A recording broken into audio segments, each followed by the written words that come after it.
360 asteen video on kaikkialla katsojan ympärillä. Katsoja kokee olevansa sisällä kuvassa.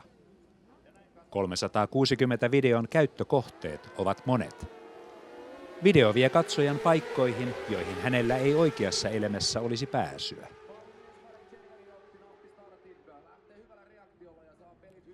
Metsämielinen kiikarointiharjoitus on kyllä aika virkistävä. 360 videota voidaan hyödyntää esimerkiksi terveydenhoidossa ja ihmisten hyvinvoinnissa yleisemminkin.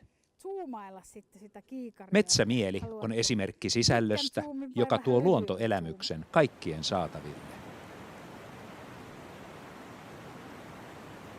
Matkailuelinkeino voi hyödyntää 360 videota esittelemällä mielenkiintoisia alueita ja nähtävyyksiä.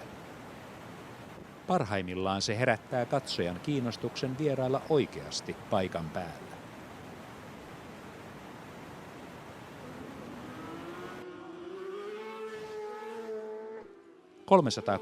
...360 video on tehokkaimmillaan välittäessään tunteita ja elämyksiä.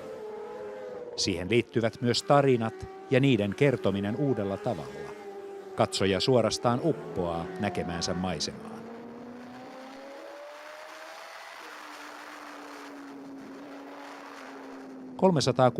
...360 video on yleensä lyhytkestoinen.